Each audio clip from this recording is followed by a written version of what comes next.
Bom, o tema é o determinismo da evolução, mas durante o tema, todo o tema, a gente vai se deparar com é, aquela, aquele confronto, né, entre o determinismo e o livre-arbítrio, né, que é um confronto que existe na ciência, existe na filosofia desde Platão, antes até, né, nos pré-socráticos, é, passa pela ciência. É algo que vai ser levantado aqui na doutrina espírita, então é um tema instigante, que faz pensar, né? Nós estamos determinados a causas que aconteceram previamente em nossas vidas, ou nós temos o livre-arbítrio, ou os dois coexistem.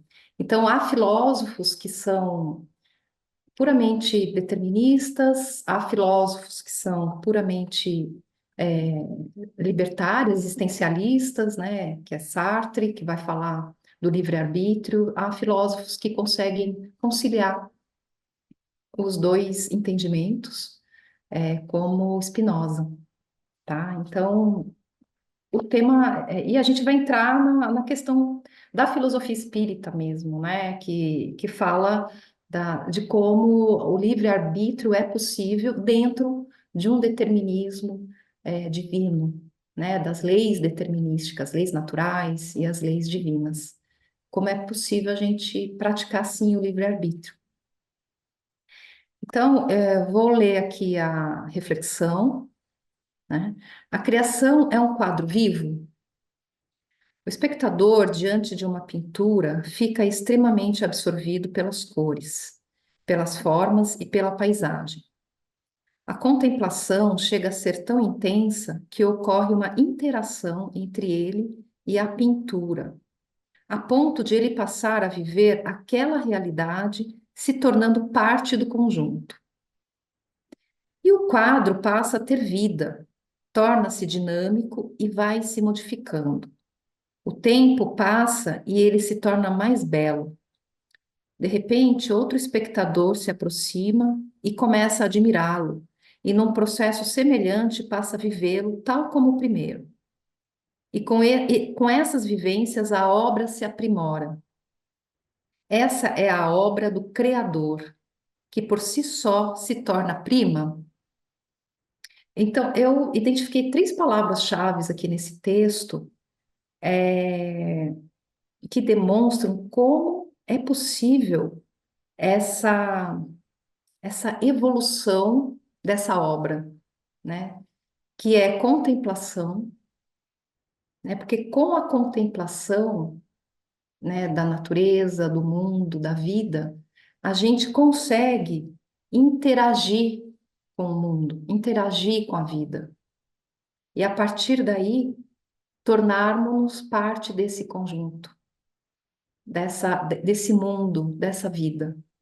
Então, são processos, né? Como é que a gente vai se colocar nesse quadro vivo, né? Durante todas as nossas encarnações, durante todas as nossas vidas, vivências, né? Sendo capaz de interagir com ele, né? Sendo capaz de identificar essa, essa obra divina e evoluir.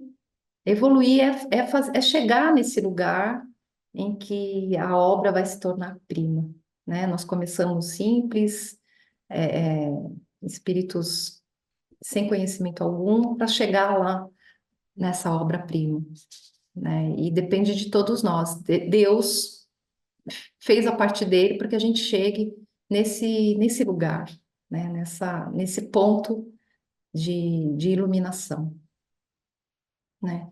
E isso vai permear todo o texto, né? Como é que a gente faz, né, para chegar nesse lugar, para chegar nessa preciosidade, né, que é a obra, que ela se movimenta, né? É a vida se movimentando, nós fazendo parte dela, né? Aí outro chega e quer que ela se torne prima também. É um quadro em movimento, né? É poético, é muito poético.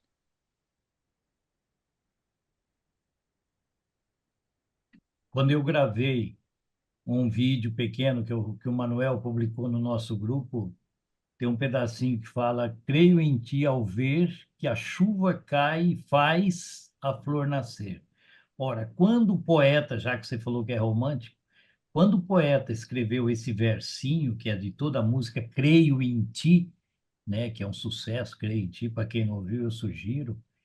Você pode ter certeza que ao ele fala, creio, e ao ver a chuva cair e fazer a flor nascer, antes dessa empatização, antes dessa integração, e aí é sim chave a palavra que você escolheu, antes dessa contemplação da natureza num ping-pong, num bumerangue, com o meu eu, com o cenário sagrado que é a minha consciência, o meu autoconhecimento, eu não ia ver essa flor nascer.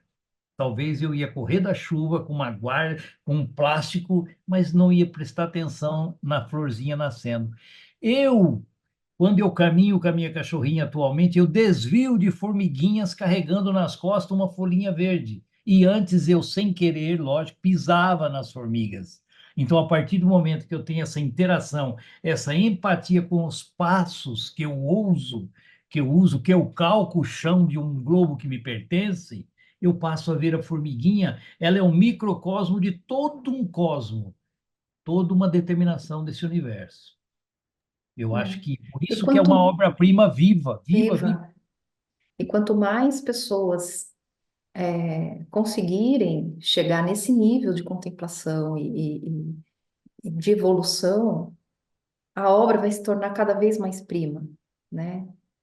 Então, é preciso que a humanidade caminhe nesse sentido. Porque o valor de uma obra-prima não está só no que ela contém, ela está no olhar de quantas pessoas a mais veem esta obra. Então, como você falou, quanto mais gente for exercendo a contemplação dessa obra-prima cósmica, ela vai se Uhum, tornando mais engrenada, né, com o ser. uhum. Isso. É isso mesmo. Quem pode ler a introdução? Você pode ler, Iraí? Aproveitando que você está com a palavra. Prazer aqui. 7.1 Introdução. Este capítulo tem por objetivo fazer especulações filosóficas sobre um dos mais importantes princípios da doutrina espírita, qual seja o determinismo da evolução material e espiritual dos seres da criação. A criação é regida por leis naturais e espirituais, as quais consideramos como sendo divinas. A elas, todos os seres animados e inanimados estão sujeitos. Os seres têm sua existência regida pela autoaprendizagem, com o acúmulo de experiência, formando a sua bagagem de conhecimento. Este caminhar, elevando-se a cada passo, é uma constante para todos indistintamente. Cada um é o artífice do seu caminhar. Vale a pena repetir: cada um é o artífice do seu caminhar, que pode ser mais lento ou mais rápido. Mas o que é o tempo na eternidade? Essa é a frase mais marcante aqui dessa introdução, né? Como nós somos o artífice do nosso caminhar, né? Como nós precisamos nos preparar para reconhecer essa obra que nos foi dada, né? Como nós precisamos fazer esse trabalho, né? Construir isso nessas jornadas infinitas que nós temos, né? Ou seja, contemplar, interagir, né? Para poder tornar-se parte desse conjunto, desse todo, dessa vida. Deixa eu falar, eu tenho, como a gente vai falar um pouco de ciência, né? Porque o determinismo, ele é muito forte na ciência, né? Principalmente na física. Eu separei um vídeo de um astrofísico, que é o Marcelo Gleiser, e ele vai falar do determinismo na física, né? Na ciência, e como hoje em dia já não é tão o determinismo já não é usado ou uma verdade absoluta para todos os ramos da física, né? É, tem cerca de 12 minutos o vídeo, mas é muito interessante e eu quero compartilhar com vocês, né? Porque abre a mente e sai também um pouco só da visão espírita e filosófica, e entra um pouco na ciência, mas vocês vão ver que ele fala durante o vídeo, ele entra na questão divina, ele entra na questão filosófica. Bem-vindos todos e todas à nossa segunda aula sobre a série Viagens no Tempo. Se vocês lembram, na primeira aula eu falei um pouco sobre a natureza geral do tempo, aquela percepção que a gente tem de que o tempo está sempre indo para frente, mesmo que isso pareça ser meio contraditório com relação às equações da física fundamental, as leis de Newton, a lei da gravitação, porque nessas equações parece que o tempo pode tanto ir para frente quanto ir para trás. Esse aparente paradoxo, na verdade, está ligado com o seguinte: essas leis descrevem apenas sistemas muito simples, tipo uma partícula ou duas partículas em movimento uma em torno da outra. Como eu expliquei, quando a gente coloca um monte de partículas colidindo umas com as outras, essas colisões, em qualquer modelo realístico da natureza, elas levam a perdas de energia, ao que a gente chama de fricção ou viscosidade, e quando você incorpora essa viscosidade nas equações do movimento, você percebe que você tem então uma direção no tempo, que é, obviamente, do passado para o futuro, né? Então eu falei da ideia do tempo linear, que é a ideia de se o tempo, você está marcando um tempo que começa aqui no tempo t igual a zero, ele está indo para frente em direção ao futuro, né?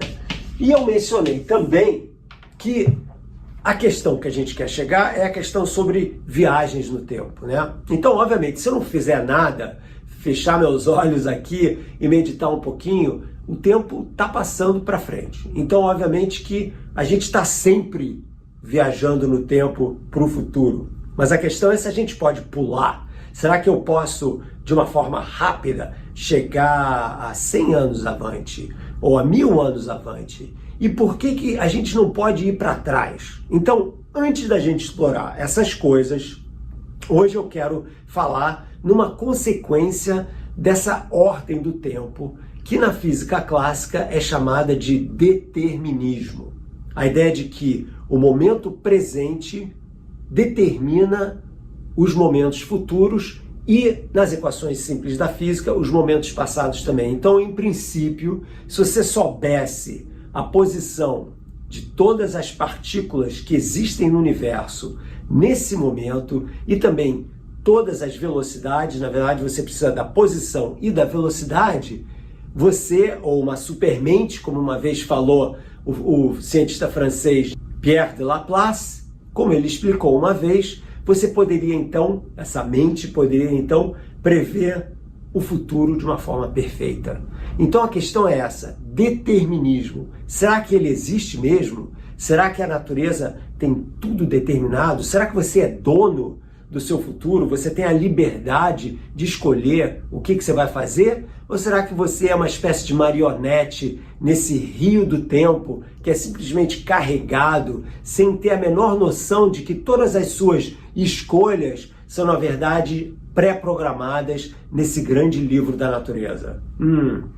Pergunta realmente inquietante essa, né? Então deixa eu escrever aqui no quadro para a gente exacerbar essa história, a questão do determinismo, né? Então, determinismo, que obviamente quer dizer a determinação do futuro. Que se eu souber o que está acontecendo nesse momento aqui, vamos chamar de t igual a zero, tudo o que acontecer para frente fica pré-determinado. Então a questão é se isso realmente ocorre. Porque essa questão está ligada com a questão filosófica do livre-arbítrio. A ideia de que você é, em princípio ou não, livre para escolher o que você vai fazer. Essa aqui é a questão, né? Se você tem um determinismo rígido, é como se o universo fosse uma espécie de grande máquina, uma grande operação de um relógio. E você é uma parte dessa máquina, e tudo que você faz, por exemplo, o fato de eu ter resolvido dar essa aula, você ter resolvido estar escutando essa aula, tudo isso faz parte desse determinismo. E é óbvio que isso é uma visão do mundo terrível, né? Porque significa que a gente não tem liberdade nenhuma. Quando a gente acha que a gente está escolhendo alguma coisa, a gente não está. A gente está simplesmente reagindo a esse determinismo porque nós somos feitos dessas partículas. Para que esse determinismo realmente ocorra, você tem que conhecer, vamos escrever aqui, numa linguagem meio matemática, a posição x das partículas num determinado tempo, vamos chamar de TI, que é o momento, tempo inicial, e você também tem que saber a velocidade das partículas nesse momento inicial.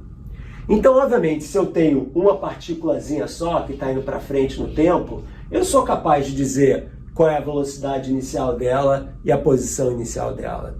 Então, a suposição do determinismo é que se você pudesse saber a posição de todas essas partículas, você ia então aplicar as leis do movimento e poder prever o futuro. A ciência como oráculo total. Você nem precisa mais de astrologia, basta usar as leis da física, né? Essa é a ideia. Então, qual é o problema com essa ideia? Felizmente, existem vários problemas com a ideia do determinismo, tá? Uma delas é a seguinte: tudo bem você saber a posição, medir a posição e a velocidade de uma partícula, mas se você quer realmente saber tudo o que está acontecendo, você precisaria fazer isso com o universo inteiro.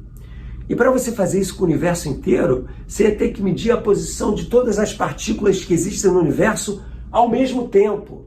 E isso, obviamente, viola a causalidade, porque você não consegue obter informação de coisas que estão muito longe de você no mesmo tempo em que as coisas que estão perto de você. Então, por exemplo, vocês estão me vendo aqui agora, mas essa imagem minha está demorando 1/bilionésimo de segundo para ir da sua tela até o teu olho, porque a luz demora 1/bilionésimo de segundo para mais ou menos viajar em torno de 1 metro. Ou seja, o ponto é que quanto mais longe as coisas estão, mais tempo demora para essa informação chegar delas até a gente. Isso significa que para você fazer uma medida em Andrômeda, na galáxia de Andrômeda, que está a 2 milhões de anos-luz, essa informação demoraria 2 milhões de anos. Então, obviamente, o determinismo centrado na gente, da gente poder entender o futuro e prever o futuro, é uma impossibilidade devido às leis da física. Então, só mesmo um Deus que está onipresente e onipotente, que não tem nada a ver com as leis da física, que vai além das leis da física, é que poderia realmente ser uma mente determinística. Mas como nós não somos deuses, para nós esse determinismo está errado. Essa é a primeira razão. A segunda razão é a seguinte: quando você fala que você sabe a posição e a velocidade das partículas, você está dando esses números com uma certa precisão. Vamos dizer, por exemplo, essa minha partícula está mais ou menos 1,0001 metro de distância de mim, né? Então você tem uma medida, você fez uma medida a 1 metro, mas tem essa variância aqui na quarta casa decimal, e poderia, na verdade, se você fosse fazer essa medida de novo, você poderia ter uma medida que, na verdade, é 1,00009 metros de distância. E o problema é o seguinte: na maioria dos sistemas naturais existe um efeito ou uma propriedade que a gente chama de não linearidade, que é o seguinte, que quando você força o sistema, ao invés dele responder a essa força de uma forma proporcional à intensidade da força, ele responde a essa força de uma forma completamente não proporcional. O que significa que um efeito que é uma causa pequena pode levar a uma consequência muito grande. É por isso que a gente brinca que quando se fala do clima, que quando as asas das borboletas batem lá na África, elas podem causar uma tempestade na Amazônia. Ou seja, uma pequena perturbação longe pode causar uma grande devastação, um grande efeito nesse lugar que a gente está aqui. Então existe essa conexão que é não linear entre as coisas. E devido a isso, esse determinismo é sensível à precisão das nossas medidas. Então quando a gente fala que a gente tem um sistema que tem as partículas nas posições 1, 2, 3, 4, 5, 6, ou tem as velocidades nas posições 1, 2, 3, 4, 5, 6, com que precisão a gente dá esses números vai afetar o movimento futuro das partículas. Então, a própria não linearidade da natureza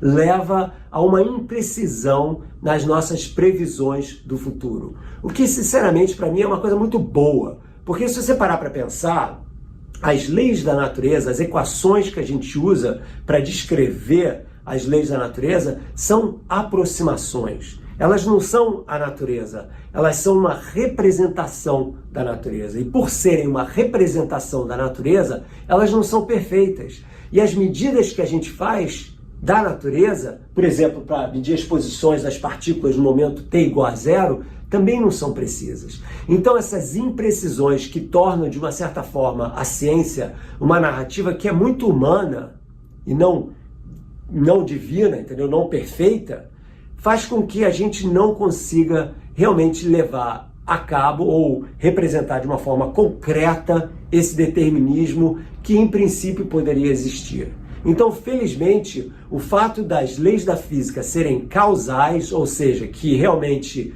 uma causa leva a um determinado efeito, não significa que todas as leis da física sejam determinísticas. E isso daí fica mais importante ainda quando a gente fala de mecânica quântica. Então, voltando à questão do tempo, o tempo está sempre presente, ele está sempre passando, mas a gente não pode ter certeza de que o nosso conhecimento do que está acontecendo agora no presente vai nos levar a uma compreensão do que vai acontecer no futuro com 100% de certeza. Então a gente, mesmo na física clássica, que é essa física aí que eu estou descrevendo, sem a física dos átomos, etc., a gente já tem essa imprecisão que leva a uma falha do determinismo, mesmo que haja causalidade. Ainda bem, né, pessoal? Porque isso significa, sem falar em ciências da mente, etc., que, pelo menos segundo esses argumentos, nós ainda somos livres para fazer as nossas escolhas. Ai, gostei muito do vídeo, porque assim, eu gosto muito do Marcelo, né? Eu sempre ouço as lives dele, acompanho ele, né? E eu acho que ele é o nosso cientista, né? Representa lá fora, um cara que batalha pelo meio ambiente, é bem bacana. E por ser, né, físico, né? Ele tem assim, uma linguagem que a gente entende, né? Porque às vezes você ouve algumas situações, alguns temas, nossa, tem que estar com o dicionário do lado, porque você não consegue entender nada que o cara fala, né? E o Marcelo não, ele traz assim de uma maneira tão simples, né? E eu acho que pelo menos esse, né? Olha a aula que ele deu agora para gente, né? Eu tô tentando descompartilhar, ele está falando ainda aqui. Vocês estão ouvindo ou não? Não. Não? É por isso que parecia que você estava ausente, presente, mas ausente.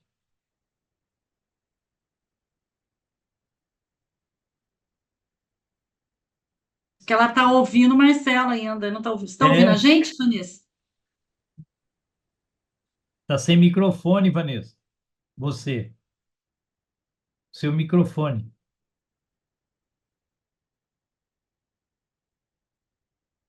É, mas ela falou que estava ouvindo a gente Não, e agora ele sim. também. Agora eu consegui. Agora eu É. consegui. E eu achei que alguém estivesse falando no grupo. E eu tentando ver quem que estava falando e eu não consegui identificar. Demorou para eu perceber que era o próprio Marcelo, continuando. Agora sim. Eu espero que vocês tenham gostado do vídeo, que tenha trazido algo, né, algo novo, e como o determinismo na ciência, ele não é uma verdade absoluta, né? Como ele deixa isso bem claro. E agora acho que a gente pode avançar na leitura aqui do o que é o determinismo, porque ele vai reforçar, essa leitura vai reforçar o que o Marcelo passou, né? Então, eu vou ler, aí depois alguém da próxima vez lê, tá bom? Determinismo é um termo científico empregado a partir do século XIX para se referir às relações causais necessárias que regem a realidade conhecida. Kant é um dos primeiros a utilizar o termo. Se a ciência não partisse do pressuposto determinístico, seria impossível estabelecer qualquer lei. Então, ok, a ciência parte do pressuposto determinístico. Isso é uma verdade. Não haveria conhecimento científico se tudo fosse contingente, isto é, qualquer coisa pudesse acontecer. O determinismo, então, é uma ação condicionante ou necessitante de uma causa ou grupo de causas. O determinismo é aplicado às ciências naturais, como a física, a química, a biologia. Muitos estudiosos buscam aplicá-lo também nas ciências humanas. A doutrina espírita trabalha com ele no entendimento das leis do psiquismo, como a da ação e reação, as de causa e efeito nos atos humanos e na evolução espiritual. Estas leis psíquicas não são meras utopias ou dogmas, mas resultantes de observações, ou seja, leis que existem, porém ainda não, como tudo no psiquismo, quantificadas, mensuráveis e passíveis de serem transformadas em funções matemáticas, pois trata-se de uma relação qualitativa. E a gente acabou de ver que mesmo o que é transformado em operações matemáticas, ainda não fica evidente Exato, né? que esteja sujeito ao determinismo, né? Então, é a ciência se aproximando de um outro ponto, né? Que é o ponto da divindade, do que está além daquilo que a gente pode medir, que é a relação qualitativa. Por vezes, o termo determinismo é substituído por fatalidade ou necessidade, mas estes têm conceitos distintos daquele. Determinismo é uma doutrina que reconhece a universalidade do princípio causal e, portanto, admite também a determinação necessária das ações humanas a partir dos seus motivos. Então, são causas que vão gerar uma consequência certa, né? É uma consequência da qual você não foge, da qual você está sujeito, todos nós. É isso que diz o determinismo, né? Inclusive nos aspectos filosóficos. Você não consegue fugir dessas causas. Neste caso, existe uma disputa entre o determinismo e o indeterminismo. Muitos questionam o determinismo depois da criação do princípio da incerteza de Heisenberg, no mundo microscópico, que é a mecânica quântica, né? A física quântica, visto a impossibilidade de se conhecer posição e velocidade da partícula atômica, o elétron. Ele, porém, afirma que o elétron é o limite do conhecimento humano. Outros dizem que é o conhecimento do universo. Então, acho que dois aspectos importantes aqui. Primeiro, o de que realmente a ciência, ela se baseia no determinismo, mas que ele não é uma verdade absoluta, e que na própria física, devido ao estudo da física quântica, que é um estudo mais moderno, que estuda as partículas subatômicas, existe uma aleatoriedade, né, que é o que ele está falando aqui nesse último parágrafo. É uma aleatoriedade que não poderia jamais gerar uma causa determinística. Então, como é complexo e como a ciência está também se degladiando nessa pesquisa, nessa busca, né? Pode E falar, Vanderlei. quando, Pode falar. Vanderlei, pode falar. Hoje mesmo eu estava vendo um artigo sobre o cálculo do tamanho de uma circunferência, que usa o número π, é 2πr. E esse número π já foi calculado com 450 milhões de casas. Então ele é 3, 450 milhões e não chegou no final. Então significa que o tamanho da circunferência é indeterminado. é indeterminado, quer dizer, um exemplo É, simples, né, exatamente. que, que, que, que Mas o, mostra tam, o que é tudo isso, né? mas o tamanho, deixa eu Exatamente. entender, o tamanho o quê? Da circunferência, a área dela ou o diâmetro? Não, não, não. É o tamanho, é o perímetro do círculo, é o tamanho da circunferência, Ah, que é dado pela fórmula 2πr, Mas a área né? também, que é função de π, né? Não, Tudo. não, eu sei, É mas que o π tem essa incerteza, exatamente, né? No limite. Se você não exatamente. arredondar, Então, eu estou falando de uma forma mais simples, que é é. o tamanho da circunferência, entendeu? Que você poderia fazer uma circunferência, né? Cortar e esticar ali, fazer ela linear. Mas, pelo cálculo da circunferência, o tamanho da circunferência, o número π é um número que não tem, ele é infinito. Então, ela fica imprecisa, o tamanho dela. É exatamente essa imprecisão, né, das partículas, aí no caso que ele fala, Exatamente, né, ela gera um não determinismo, né? exatamente. Então, nos leva a pensar, né? Se a própria ciência está afirmando isso, né? Que ainda bem que ele fala, né? A conclusão dele aí, na verdade, né? E eu aplaudo porque ele é renomado, é um homem que É. é reconhecido mundialmente, né? Brasileiro que está lá nos Estados Unidos dando aula e desenvolvendo o trabalho dele lá. Então é isso, gente. Foi só uma introdução para a gente dar continuidade aqui e para fazer esse paralelo também. Quem que pode ler liberdade incondicional? Pode falar, Iraí. Você quer falar mais alguma coisa? é quando terminou o vídeo, que eu falei, eu acho que você está ouvindo a voz dele ainda, do palestrante, eu falei, eu só sei que nada sei. E acho que quando ele fala isso, que graças a Deus ele fala, ele está abordando a saída da ciência. Você pode ver que a ciência calcula pi, não sei das quantas, vai partícula, física quântica, mas vai cair aonde? Vai cair na definição do que é Deus. Porque se nós estamos vendo aqui que determinismo é um termo científico empregado a partir do século XIX para se referir às relações causais necessárias que regem a realidade, ou seja, tudo que é hoje é porque teve uma causa, onde nós vamos parar? Qual é a definição de Deus além da inteligência suprema? Vai bater na causa primária. Na causa Então, primária. E como a ciência, ela está nesse caminho, né? Me parece, por esse texto, esse discurso dele, como a ciência, ela isso. está caminhando. Foi isso aí que me consolou. Até a ciência está dizendo: olha, só sei que nada sei. Entrego a Deus. Só Deus na causa, não é nem Jesus mais, é Deus na É causa. Deus. Literalmente, olha, causa. Só Então, Deus na causa, na origem primária, é, e porque né, você ele vê resolve. um determinismo que era absoluto, né, quando das leis newtonianas, e que passa por Einstein também, acreditando no determinismo, mas que chega agora no momento de uma nova visão da física em que isso é questionado.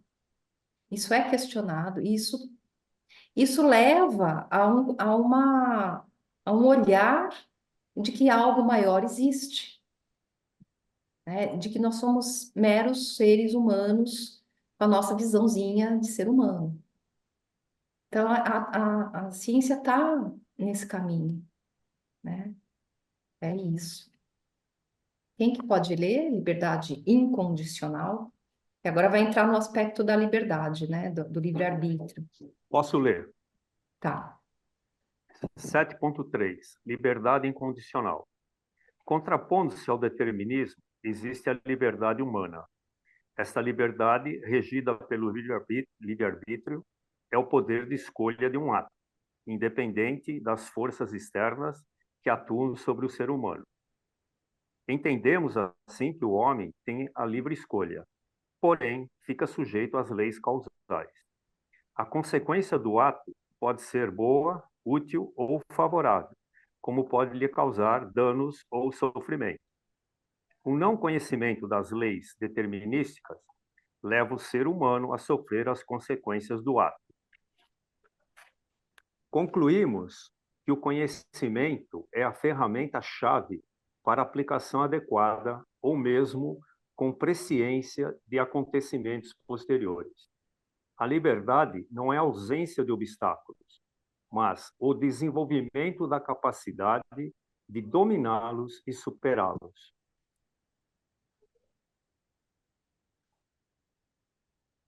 Eu, eu Pode falar. escrevi aqui, eu escrevi ao estudar este capítulo, em especial que o Vanderlei leu, Vanessa, eu escrevi Uhum. aqui, ó, citar a analogia com o suicídio. Eu me lembro, numa das discussões, eu acho que era bem jovem ainda, viu? Aí eu falava, sabe quando a pessoa fala, olha, não adianta, aquilo lá aconteceu, aquela professora morreu indo para Guararapes, é porque estava escrito que naquele dia ela ia sofrer um acidente, né? Estava determinado. Falei, mas gente, não tem cabimento que, não, se eu tiver que sofrer, eu vou sofrer, ninguém vai sofrer por mim. Aquelas afirmações teimosas.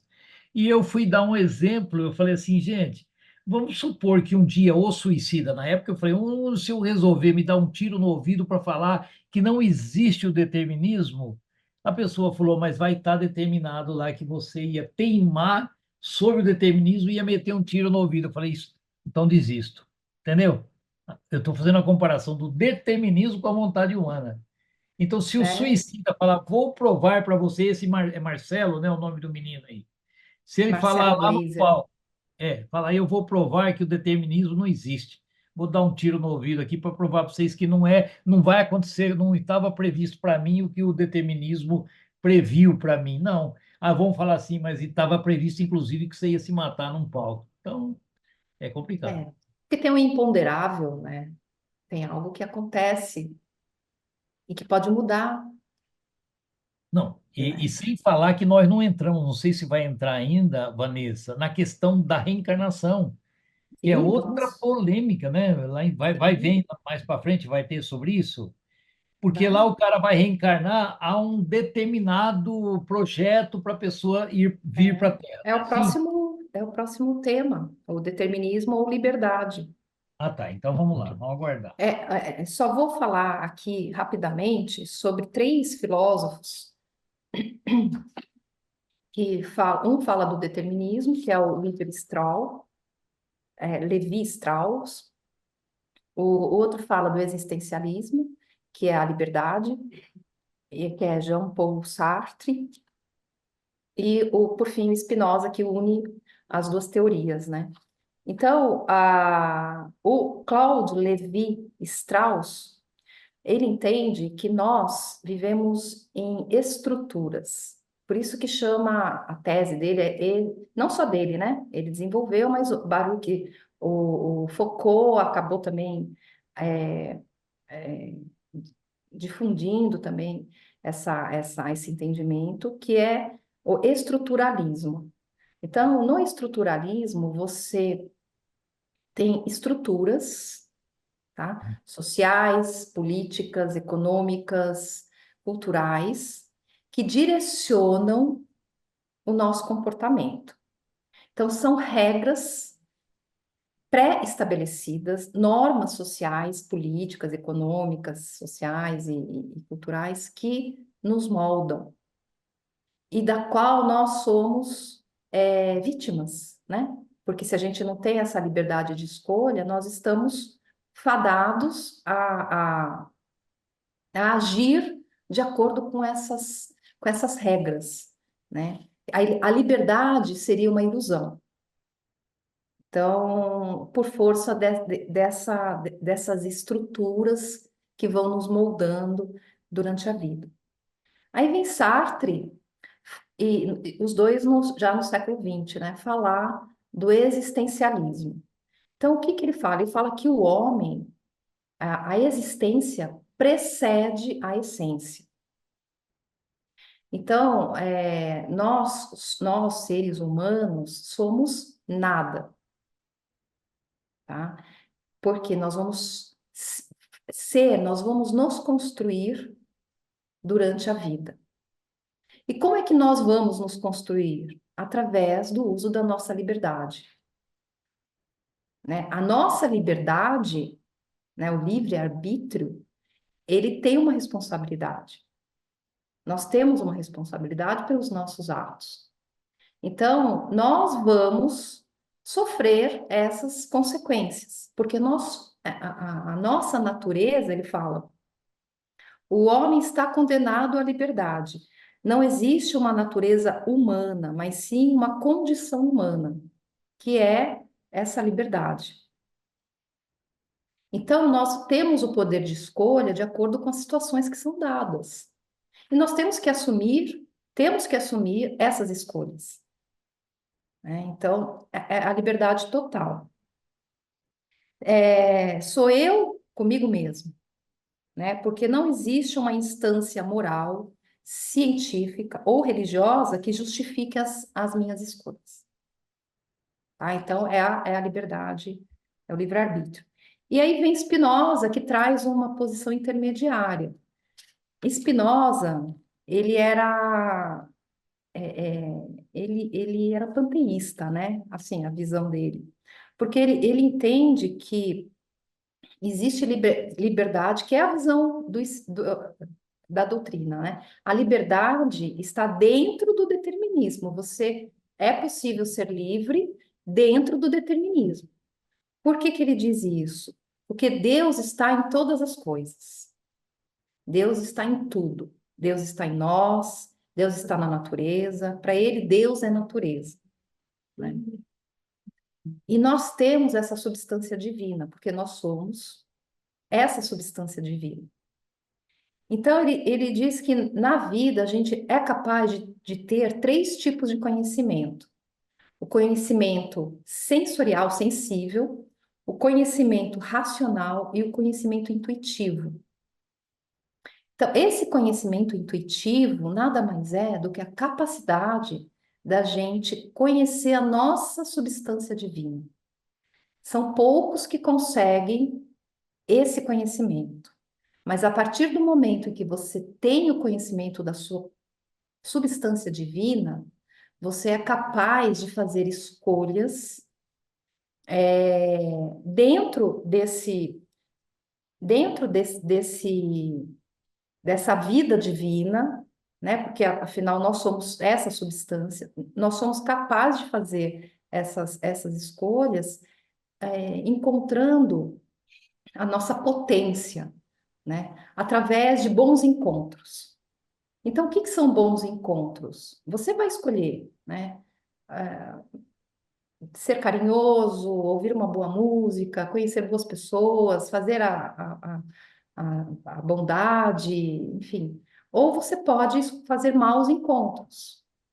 E você vai sofrer as consequências. Porque quanto mais distante você tiver desse conhecimento intuitivo, desse conhecimento divino, a maior é a chance de você fazer más escolhas, e não boas escolhas, porque você não está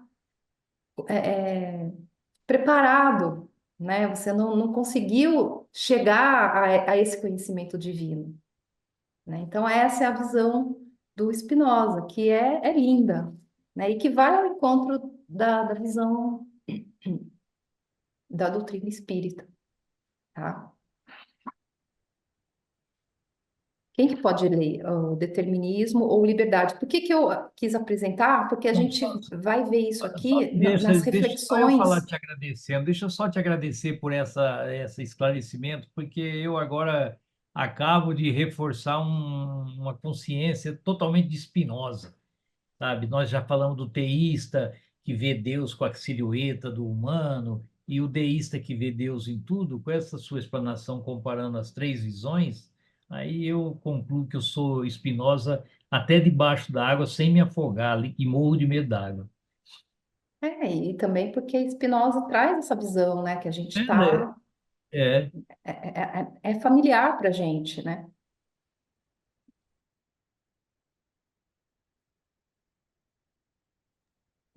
Quem que pode ler, gente? O determinismo ou liberdade?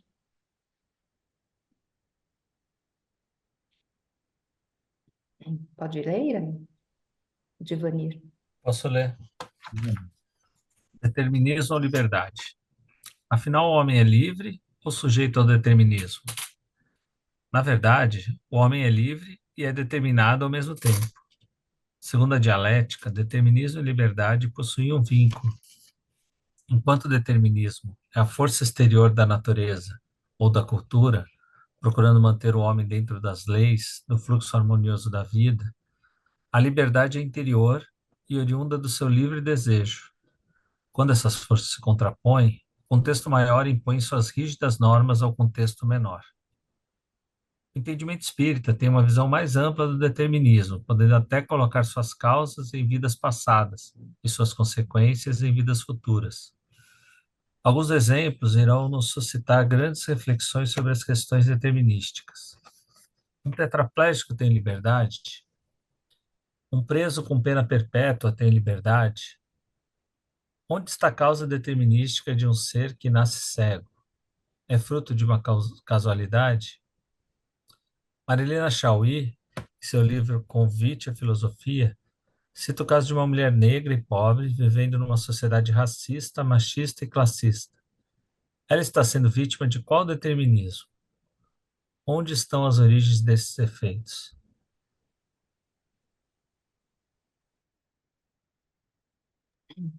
Você vê que essas reflexões, né, que ele nos propõe, a gente pode fazer um misto, né, pode colocar tudo, fazer uma mistura aí da doutrina espírita com esses filósofos, e as respostas, elas podem ser de acordo com aquilo que você entende, né? Então, um tetraplégico tem liberdade, né? Na visão espírita, por que não, né? O que que vai dar essa liberdade para um tetraplégico? Será que a locomoção dele, por si só, já tiraria a liberdade dele? Né? Então, ele está fadado a esse determinismo, né? A ser uma pessoa sem liberdade, porque ele não pode andar, né? Então, para os né, estruturalistas, sim, né? É determinístico. Você não tem escolha. Mas para Spinoza, não. Para Spinoza, se você conseguir achar a sua substância divina, se você tiver essa capacidade de conhecimento e perceber que você é uma divindade, que você tem a chama crística, né? Você vai ser livre, né? Então, são reflexões, né? E para Sartre, também, você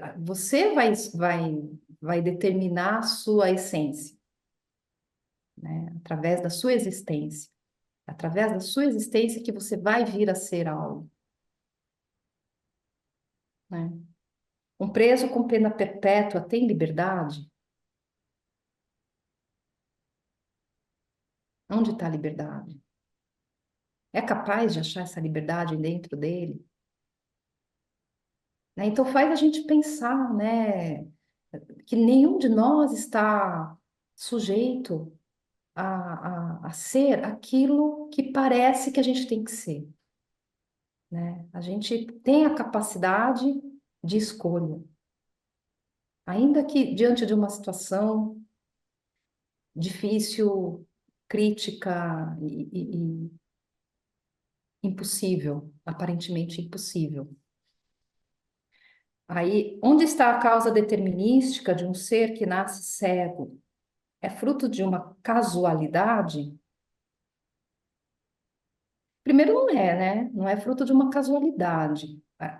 Se você for olhar pelo lado biológico, científico, houve alguma mutação, algum problema na reprodução que levou à cegueira. Mas se a gente for olhar pelo aspecto da reencarnação, né, do karma, né, é determinístico? Ele pode ter livre-arbítrio, mesmo sendo cego, e, de alguma forma, encontrar essa iluminação? né? Então a gente vai vendo que o determinismo espírita, ele tem regras, né? Nós temos, a causa e efeito é uma dessas regras, né? Mas nós temos liberdade para agir de acordo ou não. Isso vai gerar consequências.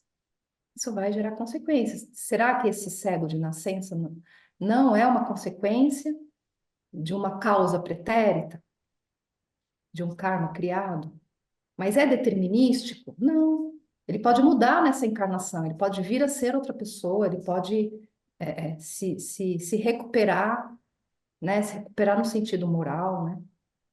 Renascer, fazer o bem, fazer práticas que façam com que na próxima encarnação ele venha com uma visão, com um raciocínio mais rápido, com bênçãos. Então a gente vai vendo a liberdade dentro das possibilidades que nos são dadas, né? Por Deus, né? Pelas leis divinas, pelas leis naturais.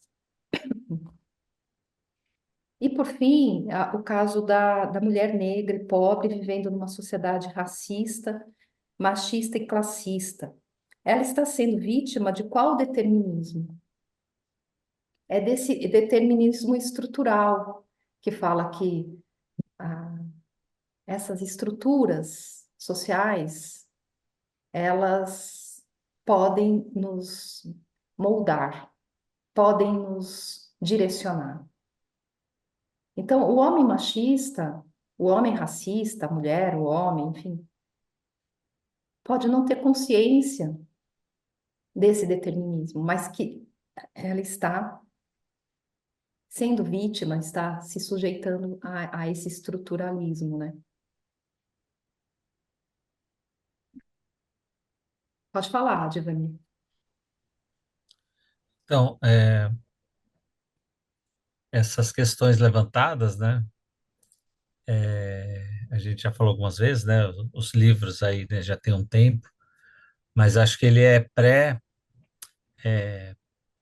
essa nova visão de sociedade e tal, em que a gente inclui, além do racismo, né, como está aí e tal, o capacitismo, né? Então, numa certa época, né, e a gente foi criado assim, uma pessoa cega, uma pessoa limitada de movimento e tal, ela era um coitado, né, no nosso tempo. Era uma pessoa incapaz e pronto, né? E de uns tempos para cá, a gente vê o quanto que pessoas com imensas limitações fazem muito mais que pessoas completamente capazes, né? Então, eu estava refletindo aqui nessas questões da prisão e da prisão perpétua e tudo, né? Quantos não têm uma prisão autoimposta, né? Acho que a tal da liberdade, é claro que para alguns é mais fácil, né? Seria só fazer o que sua capacidade permite, porque você está pleno dela, mas há pessoas com limitações severas que são muito mais ativas, capazes e muito mais livres do que pessoas sem nenhuma limitação, né? Então, eu entendo até pela doutrina também que mesmo essas situações tem o determinismo que, como foi dito antes, ele nos causa imposições, limitações, dificuldades. Mas a liberdade está em reagir a essas limitações ou tomar atitudes ou encontrar, como você mesmo estava falando, a sua liberdade, que pode ser interior ou pode ser de diversas formas, né? Então, uma pessoa presa, ela pode produzir muito conhecimento, né? Imagina um preso político, né? Você falou de prisão perpétua, mas, sei lá, você pegar o, o ex-presidente lá da África, né? Da África do Sul, Mandela, né? Ele lá dentro continuou sendo um ativista político interessante, saiu de lá, né, muito atuante ainda, mesmo tendo ficado muito tempo, né, subjugado lá.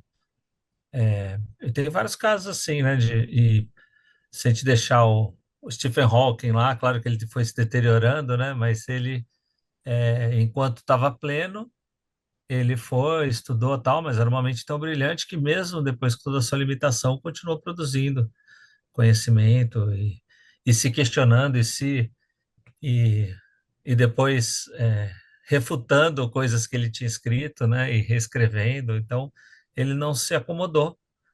Ele é um exemplo, né, pleno de liberdade de pensamento, de crescimento, né?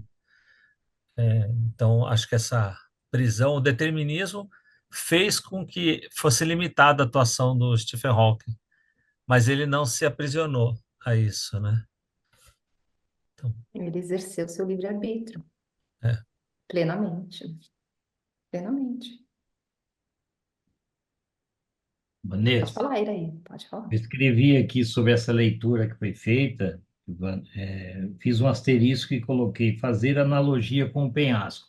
Ou seja, enquanto o determinismo é a força exterior da natureza, para o fluxo, a liberdade é interior e oriunda do seu livre desejo. Ou seja, se você está em cima do penhasco, ou você vai pegar um monomotor, sei lá, esses paraquedas, a natureza te diz, a lei da natureza te diz, olha, a lei da gravidade, a tendência é um objeto cair, etc, etc. Um vento, a força do vento, né, que o rapaz aí físico explicaria melhor, muito melhor que nós.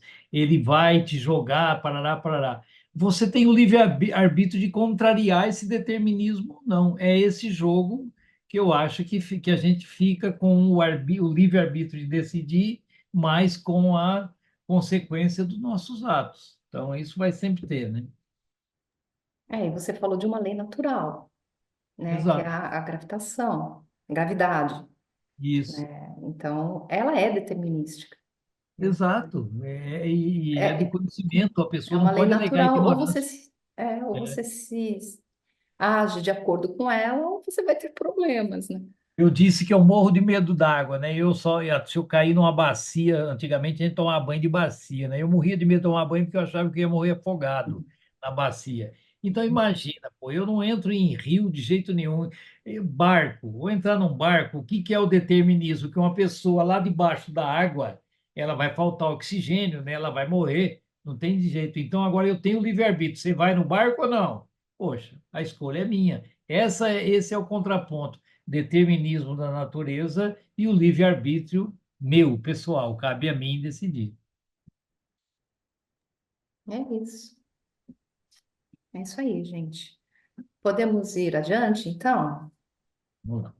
Sim. Então, vamos lá. O que se considera evolução material? Ao observarmos o mundo material, verificamos seu dinamismo. Tudo se move como bem observou Heráclito. A matéria se transforma, se modifica e se movimenta. Nada está parado no universo, nem no macrocosmo, nem no microcosmo. O mundo material, sendo o campo de estudo da ciência acadêmica, nos mostra que sua gênese ocorreu na grande explosão, onde a matéria se encontrava na sua forma de energia. Nos primeiros instantes, inicia a sua condensação e, com o passar do tempo, ela vai se tornando cada vez mais complexa. Partindo das partículas subatômicas, atinge o pico da complexidade com a estrutura do próprio corpo humano. Este caminhar evolutivo passa pelo cosmos através de suas megas estruturas, galáxias, poeira interestelar, nebulosas, sistemas planetários, e nestes percorrendo a escaladas dos diferentes reinos neles existentes: mineral, vegetal, animal e, por fim, o hominal. Visualizemos essa caminhada evolutiva percorrendo a seguinte cadeia.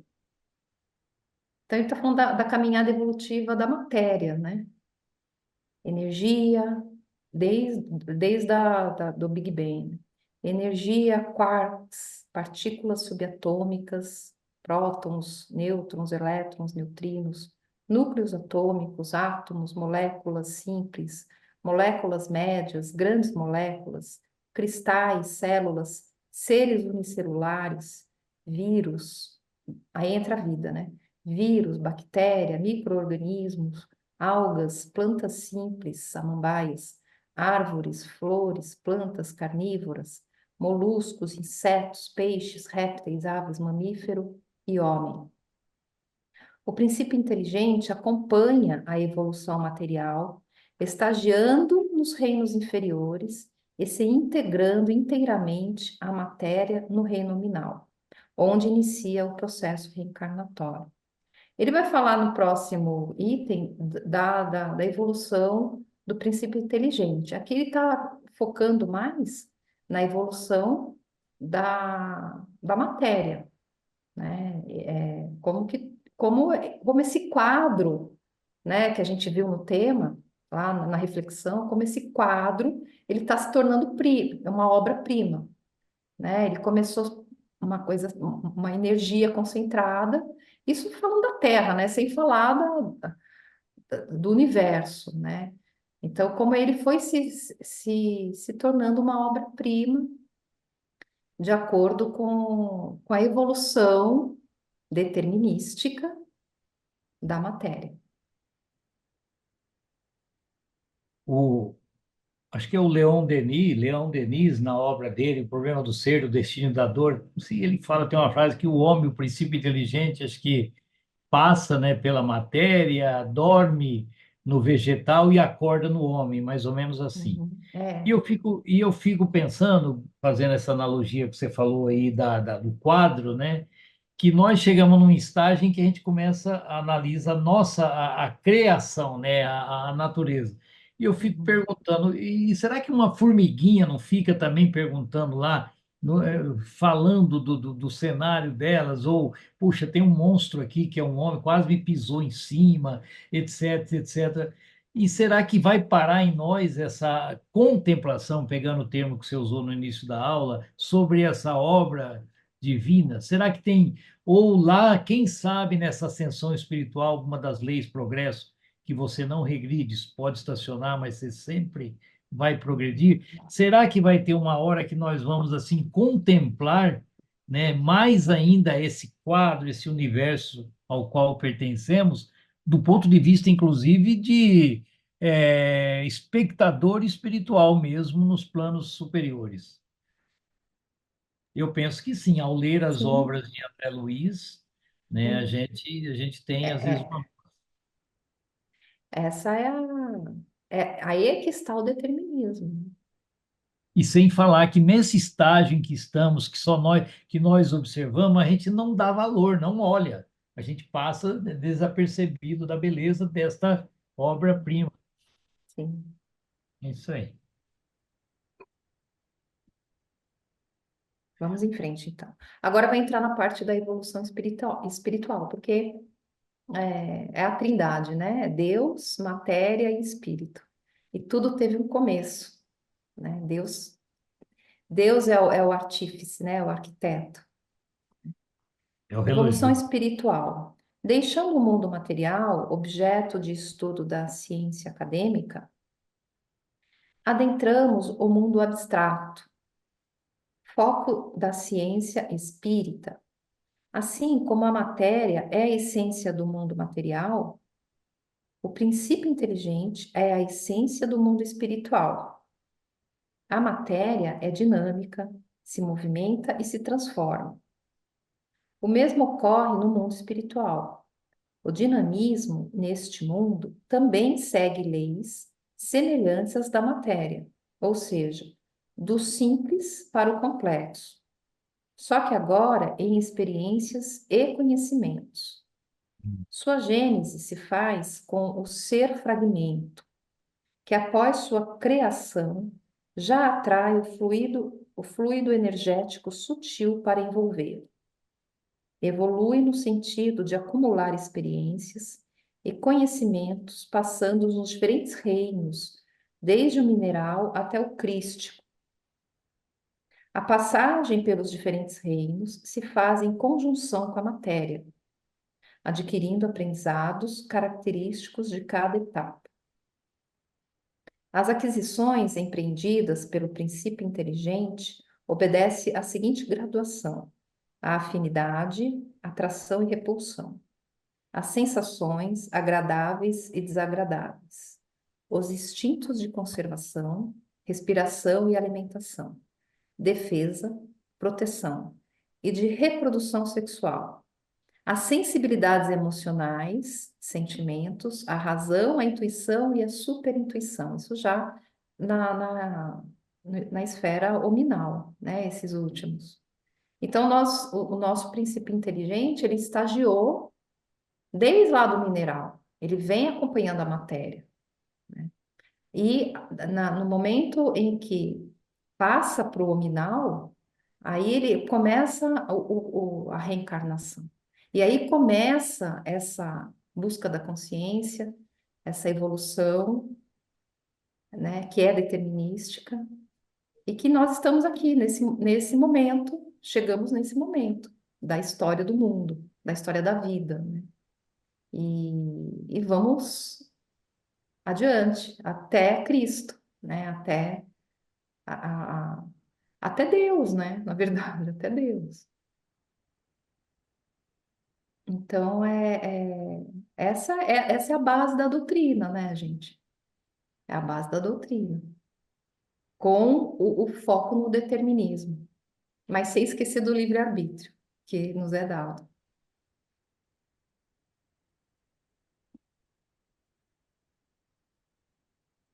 Quer comentar, Iraíra, alguma coisa? Quietinho.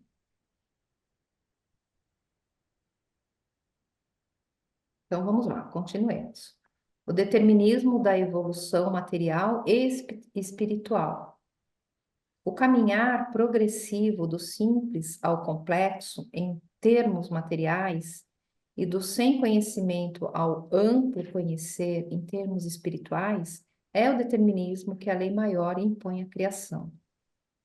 Esse caminhar evolutivo, tanto na matéria como no espírito, é fruto de observação e análise da realidade que nos cerca. É o dinamismo da criação. É a obra em movimento se tornando obra-prima. É o disforme caminhando para a forma. É o caos se dirigindo para a harmonia. É o feio se dirigindo ao belo. O imperfeito em direção ao perfeito. Porque nós ainda somos imperfeitos, né? Mas estamos caminhando. A beleza da obra-prima é que ela não é estática, como a pintura ou a escultura. A obra-prima se autorrealiza, ela é autoaprimorante. O criador, o grande artista, o grande arquiteto, o demiurgo, elaborando as regras e as leis, e a obra dentro delas se tornando prima. Essa é a verdadeira integração criador-criação. É por isso que nós temos o livre-arbítrio, para que a gente faça parte dessa obra. À medida, por isso que a gente se integra ao Criador, na medida em que a gente exerce o livre-arbítrio e vai transformando a obra. Então, é um trabalho em conjunto, né? À medida que se apresentaram as primeiras células vivas, o fluido vital foi integrado na dimensão física do planeta. O fluido vital é o que nos dá a vida, né? Em tudo que é orgânico, né? Em outras palavras, quando o mineral se tornou composto orgânico e a energia vital tinha ambiente propício para ser recebida. Assim, a matéria plena de vitalidade tem como resultado as primeiras células viventes. O princípio inteligente, expressão intelectiva da criação, da lei cósmica universal de Deus, passaria a mergulhar ou estagiar junto à matéria animada pelo princípio vital. Então, ele sai de uma condição, né, mineral para uma condição orgânica. Então, ele passa a estagiar, animado pelo princípio vital. O fluido vital, ou energia vital, estabeleceu o elo dimensional necessário para a fixação da estrutura espiritual à estrutura física. O intercâmbio matéria e espírito, este ainda como princípio inteligente, inicia a aquisição de experiências contínuas, com estímulos recíprocos de progresso. Então, ainda não é um espírito, ainda é um princípio inteligente, que está lá nos primórdios, né? E que vai receber estímulos para que progrida também. Aí está o determinismo. A essência espiritual, mesmo na fase inicial, apresenta em estado latente todas as infinitas possibilidades de um desenvolvimento ilimitado. Como provém de um ser perfeito, há de ser a sua imagem e semelhança, isto é, conter a latência da perfeição, no entanto, em eterna perfectibilidade. Então, é o nosso caminhar, né?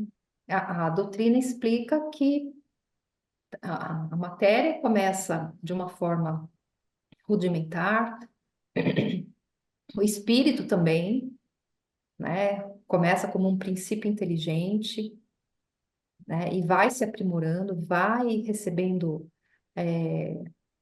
as riquezas necessárias para que ele, em um determinado momento, chegue no homem e, a partir de então, a gente desenvolva o nosso espírito. O que me encasqueta, Vanessa, dessa sua leitura é ele até chegar no homem. A minha dúvida é: cada um de nós tem o seu respectivo princípio inteligente. A Joelma foi uma pedrinha tal, Vanderlei outra pedra, você outra pedrinha, ou será que foi um mineralzão e depois começaram a sair faíscas virando hominais? É complicado isso, viu? A coisa é de, Na de chutar verdade, o barco, viu? Você na entendeu? verdade, nós, A minha angústia. Vou nós te falar, eu saio daqui, eu saio louco quando eu saio do curso. isso, e essa é uma questão que é uma questão bem delicada, né, Não é? A na gente lê assim e doutrina. fala, pô, da pedra virou Será que eu vegetal, fui do uma pedra, vegetal né? para animal e do animal. Então eu olho para minha cachorrinha Melzinha, eu já fui você, hein, filha? É, Né? na verdade, o princípio inteligente, ele estagiou nesses reinos, né, para que então pudesse chegar numa condição de se transformar em algo como um espírito, né? Mas Então, me não permita, que sem nós querer te tenhamos cortar, sido uma pedra, mas isso, porque mas nós sem não querer te somos um cortar, já te princípio cortando. Quando inteligente, você nós fala somos o mais do que princípio isso. inteligente, que ele estagiou na pedra, o que me encasqueta é um princípio só que parou na pedra, e cada um de nós, um parou numa pedra, outro parou na outra, até chegar na nossa individualidade. Eu, tu, ele, nós, vós, eles. Essa aqui. Tá? Ou é um principão inteligente, o mônada, que chegou até Sim, mônada e depois de lá foi distribuindo o princípio inteligente para cada um. Ó, uma faísca para você, vira gente. Tal. É dose, hein? A gente é, tem que ter. isso, essa é uma questão que eu também não sei te responder, a gente precisa Ah, graças estudar. a Deus, porque se você soubesse, meu Deus, eu ia falar, tô louco. Ô, É Vanessa, difícil eu assisti uma entender isso live. aqui, que se a gente foi pedra ou não, já é difícil, mas se é uma só, se é uma pedrona, não Eu não uso sei. mais. Se eu soubesse, eu não usaria estilingue quando era criança. Que é Pois isso? é, né? Fala, Joel. Eu assisti uma live do Jorge Larrat e ele ainda brincou, né? Imagina se você foi uma barata. E quando fala isso, o princípio ativo, o que eu entendi foi que nós somos feitos, né? Primeiro princípio, somos de minerais. Você vê na Bíblia, no Êxodo, fala, né, que da terra, do pó, Deus construiu o homem. E, na verdade, são os minerais. Se nós formos ver, o que tem na terra, tem em nós. Zinco, potássio, magnésio, né? Então, eu acho que é nesse sentido. E que lá, por exemplo, nós fomos, assim, os minerais, eles foram se desenvolvendo. Não significa que nós fomos um animal no sentido de cachorro, cavalo, uma barata, né? Nós fomos nos desenvolvendo. E no livro Leon Denis também, que eu faço estudo, ele tem foi uma coisa que eu marquei, achei bem bacana. Ele falou que cada reencarnação, ele é bem poeta, né? Faz a gente ter um entendimento das coisas de Kardec, assim, poeticamente, né? Ele falou que em cada reencarnação, em cada evolução, nós vamos deixando, largando, ele falou assim, largando um pouco do mal que existe em nós. E aí, conforme nós vamos deixando, né, e evoluindo, nós vamos ser no futuro um ser crístico. Não significa que ser Cristo, mas um ser crístico, ou seja, com as virtudes que Cristo, né, teve, né, e deixou para gente, né, como ensinamento. Achei tão lindo isso. Eu não acredito que na evolução, eu acho que a gente vai discutir na próxima aula, vai ser bem bacana, né? E eu acho que nessa é meio complicado mesmo. Ah, eu acho que precisa, assim, de muito estudo mesmo, Iraí, para a gente ter uma compreensão, né? Questão, assim, que somos esse ser, né? Esse espírito, esse fluido, né?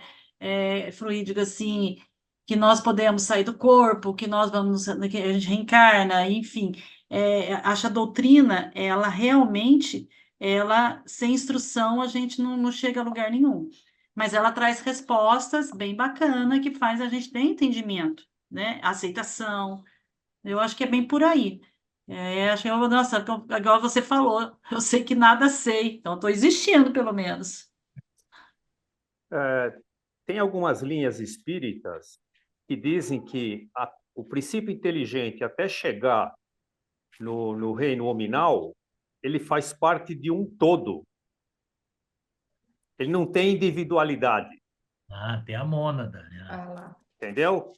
Então, tem umas linhas espíritas que falam disso, é uma mônada.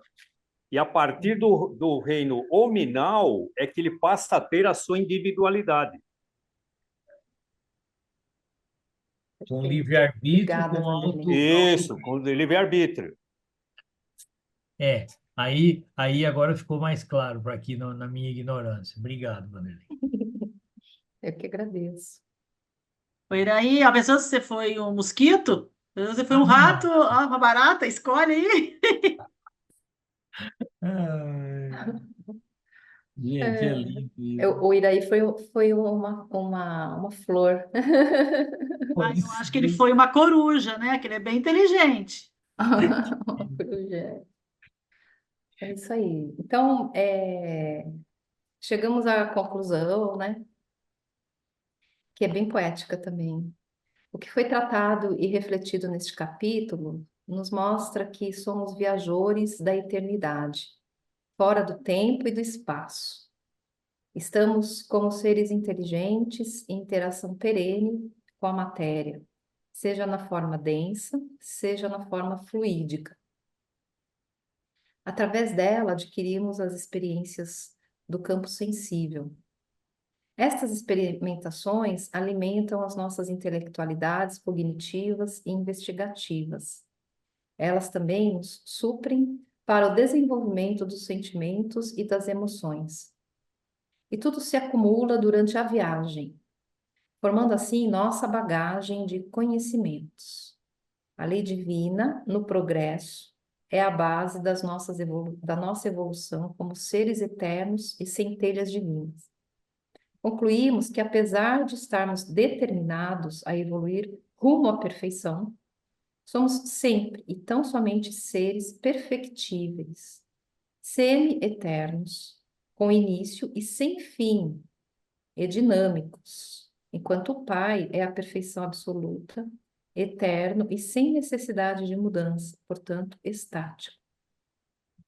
Porque, afinal de contas, o Pai é o Criador, né? Então, ele já detém todo o conhecimento, né? Ele já é o que é, né? E, e nós vamos chegar a essa perfeição, né? Nós vamos chegar. É sempre em cada encarnação tentar melhorar um pouco, né? Tentar fazer diferente, tentar abrir a mente para construir a próxima, né?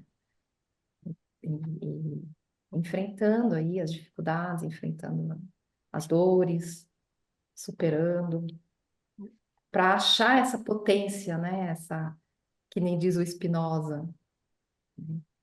Onde está essa nossa intuição, em que a gente percebe a substância divina e se conecta com o que é bom, faz bons encontros, né? Primeiro a gente precisa achar a nossa essência divina, né? A nossa substância divina para poder fazer bons encontros. Então vamos atrás dela. Acho que é mais ou menos por aí.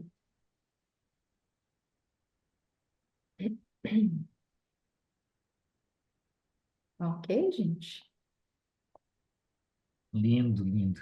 Intrigante, né? É um capítulo bem. E os próximos são melhores ainda nesse livro aí. Gosto muito desse livro, dessa, dessa, dessa parte do estudo.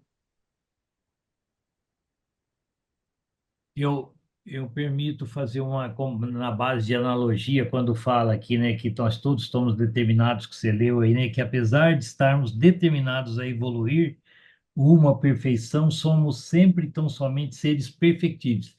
Eu fico imaginando, eu acompanho futebol, pegando uma analogia, né, daqui a pouco tem um futebol para quem gosta. Quando eu era criança, eu via que todo jovem garoto, mesmo dedicado na escola, gostava, queria ser o Pelé, um Pelé no futebol. Então eu fico imaginando aquele pai que fala: filho, você quer estudar ou você quer, olha o livre-arbítrio, olha o determinismo, né? A figura do pai, do criador, falando: filho, você quer estudar ou você quer ir arriscar no futebol?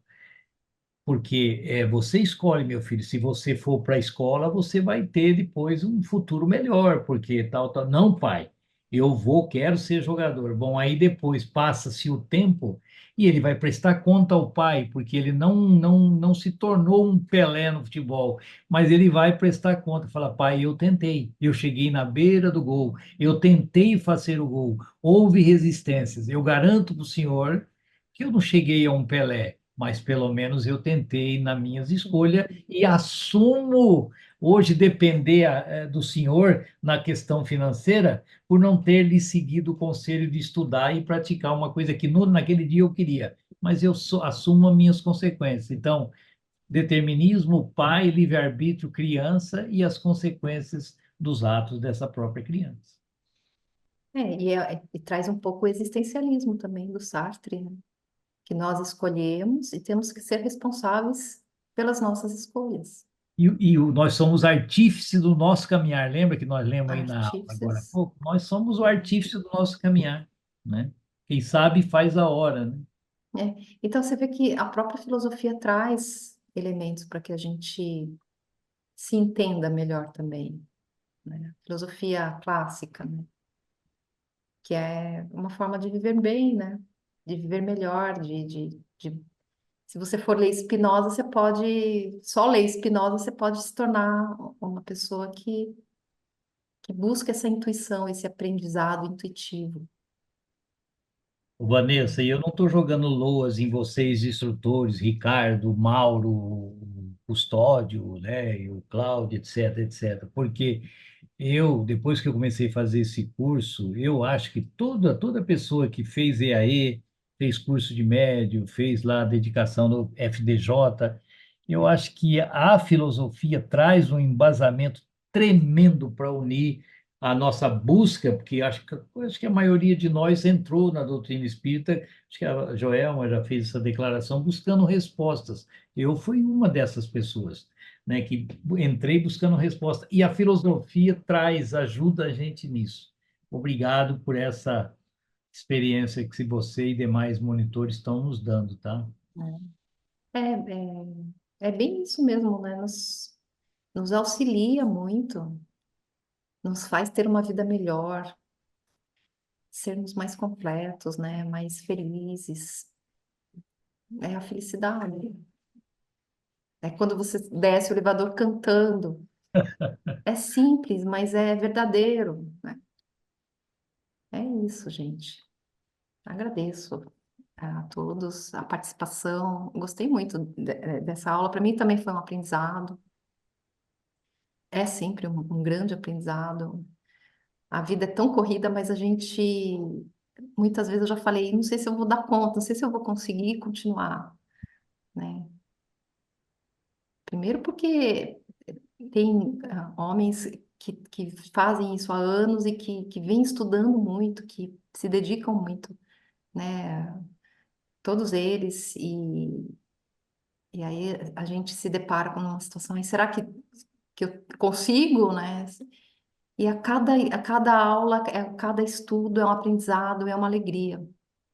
Então, que bom que vocês estão aí, que bom que a gente pode compartilhar. e aprender juntos. E estudar Para- mais, né? É Parabéns, isso. Vanessa. Ótima É, aula. imagina. Obrigada. Obrigado. Então, alguém está disposto a fazer encerramento? Quer que eu faça? Eu posso fazer. Então, vamos lá. Apagá-los.